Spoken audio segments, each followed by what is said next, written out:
Retour sur le plateau du débat. Faut-il changer les règles des plans de sauvegarde de l'emploi? En compagnie de Patrick Benamou de la CFTC, de Pascal Lagru de FO, tout ce petit monde sous la boulette de Jacques Lambert. Jacques, c'est à vous. Alors, Pascal, est-ce que tu peux nous faire un petit peu une rétrospective depuis 15 ans de ces facilitations qui auraient dû créer de l'emploi pour voir si aujourd'hui il est vraiment nécessaire d'aller plus loin ou pas?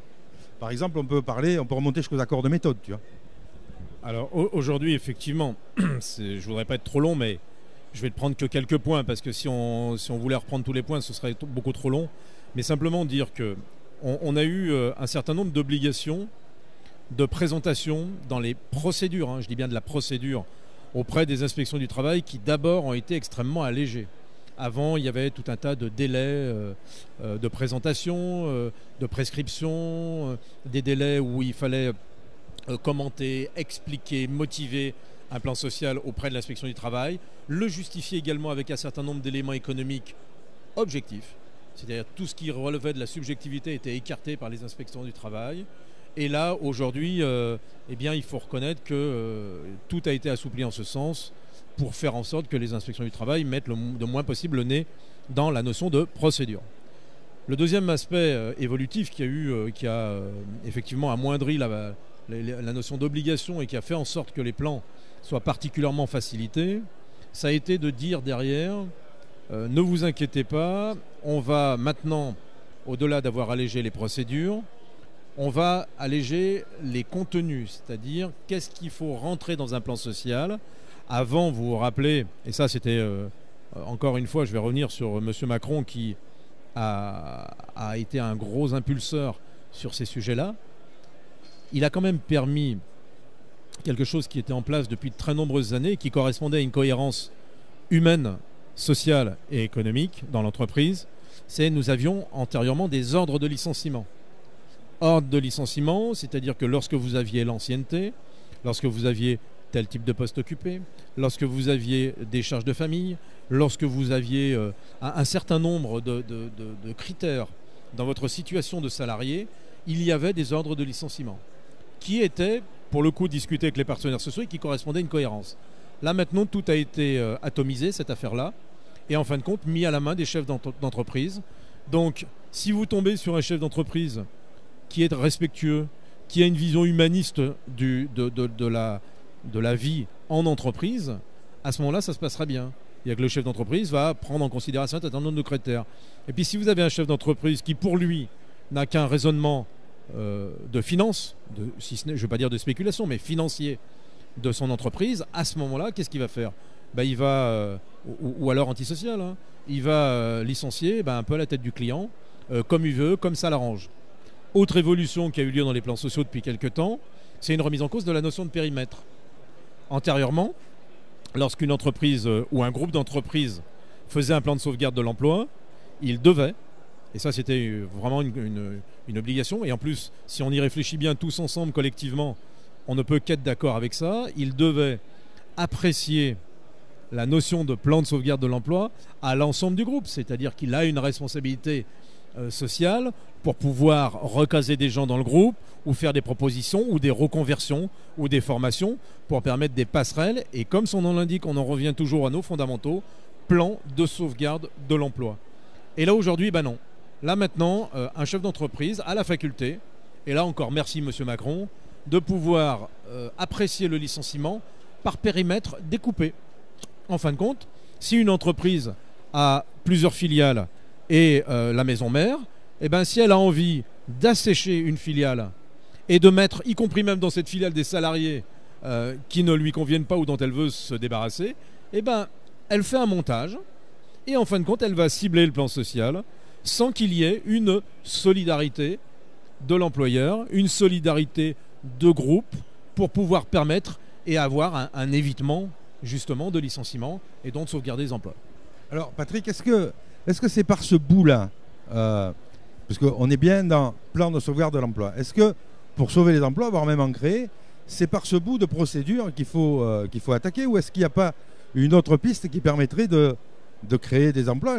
Parce que les employeurs ont plusieurs demandes. Ils ont la facilitation du licenciement, ils ont la baisse des cotisations sociales, qu'eux appellent des charges, ils ont tout un tas de revendications qui, selon eux, leur permettraient d'embaucher. Est-ce qu'il n'y a pas d'autres leviers sur lesquels on peut appuyer qui permettraient de créer de l'emploi? Puisqu'on a l'impression que ça échappe à tout le monde. Aujourd'hui, on gère la courbe du chômage, on n'impulse plus la création d'emplois. C'est un peu l'impression que j'ai moi, en tant que futur électeur en 2017, qui suit les campagnes électorales. Ben oui, on gère la courbe du chômage plutôt qu'on crée des emplois, et on gère toujours dans l'urgence. C'est que le gouvernement ne prend pas le temps d'étudier les dossiers. On l'a vu avec la loi El Khomri, où ça devait être à la base une refonte du code du travail. Ça a été fait en 15 jours, sans aucun partenaire social impliqué dans le dossier en amont, un peu bâclé. Donc quand on prend le sujet aussi vite, d'une telle importance, comment peut-on créer des emplois? Aujourd'hui, comme le disait Pascal, plan de sauvegarde de l'emploi. Je pense que le nom il est plus en adéquation avec ce qui se passe. Le but, c'est de limiter les licenciements, de reclasser le maximum de personnes, voire empêcher les licenciements. C'est devenu aujourd'hui une gestion des ressources humaines. On met des gens plus facilement dehors. C'est-à-dire que le nom ne va plus avec la procédure. Alors, comment gérer la création d'emplois? Si je le savais, je serais peut-être candidat en 2017, parce qu'ils sont tous la solution au moment des élections. Au moment des élections, ils vont tous gérer le chômage, ça va tout diminuer. Et il s'avère, il y a même un président qui a dit il n'y a pas longtemps, je quitterai la présidence quand j'aurai réussi à faire baisser la courbe du chômage, je me représente plutôt. Du coup, le chômage a monté. Il est toujours là et il va peut-être être même candidat à un prochain tour. Je veux dire que le chômage, c'est un sujet d'actualité d'une grande importance pour ceux qui le vivent. Comment le prendre? En mettant tous les acteurs autour de la table, que ce soit les employeurs et les représentants des salariés, les partenaires sociaux dans leur ensemble, et en mettant tout sur la table et en discutant sans lobbying chacun de son côté. Les employeurs veulent une baisse de cotisation, veulent des facilités de licenciement. Les syndicats de salariés, eux, veulent l'inverse. C'est-à-dire pas une augmentation des cotisations non plus, mais un maintien des garanties et une sauvegarde de leur poste de travail. Il y a, une trentaine d'années, on commençait dans une entreprise, on finissait la carrière dans la même entreprise. Aujourd'hui, la nouvelle génération, elle est préparée à ça. Elle est préparée à ne plus terminer son emploi là où elle l'a commencé. Ils sont même tellement prêts que si on les licencie pour des raisons X ou Y, on les voit arriver dans nos pôles juridiques, c'est normal, ça fait partie de la vie. Alors je veux dire, ce dossier, il est un peu compliqué. Comment créer des emplois? Peut-être en redonnant du pouvoir d'achat.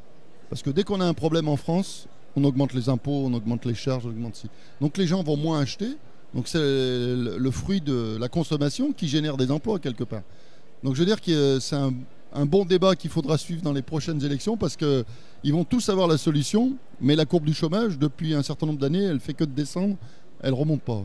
Pascal, est-ce que la solution, elle est à l'échelle franco-française ou est-ce qu'on ne peut pas voir là un effet de cette politique européenne qui fait qu'aujourd'hui, on est en concurrence sur les politiques sociales aussi, avec des pays nouvellement arrivés dans l'Union européenne et qui font qu'on fabrique une voiture pour moins cher en Roumanie ou en Pologne ou bientôt en Ukraine, on ne sait pas.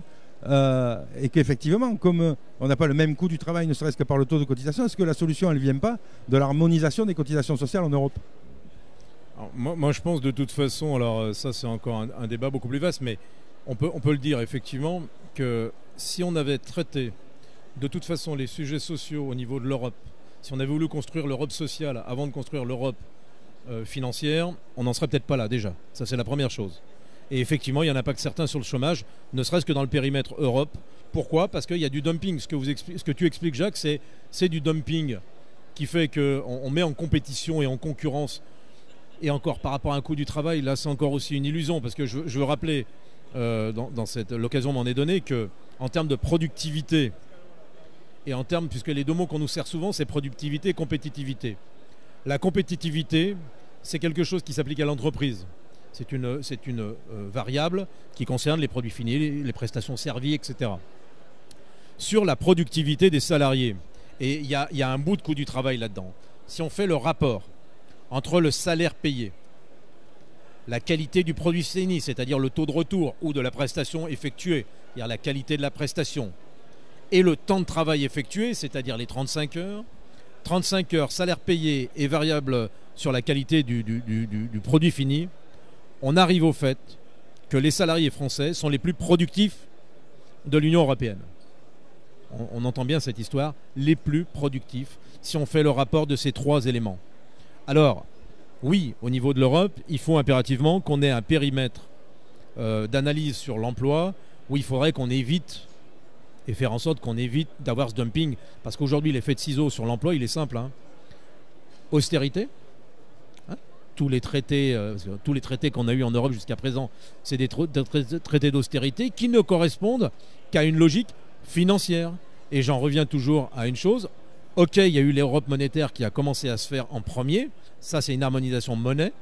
Mais derrière, au lieu de faire l'Europe financière, au lieu de faire l'Europe des spéculations, au lieu de faire une espèce d'Europe, on va dire, économico-constructive, on aurait mieux faire d'abord de construire la variable sociale économique, justement, pour que, justement, l'un alimente l'autre et vice-versa. Là, aujourd'hui, on est face à un mur. Et moi, je pense, par rapport à la question posée, que aussi, la vraie réponse, elle se situe quand même au niveau de la France.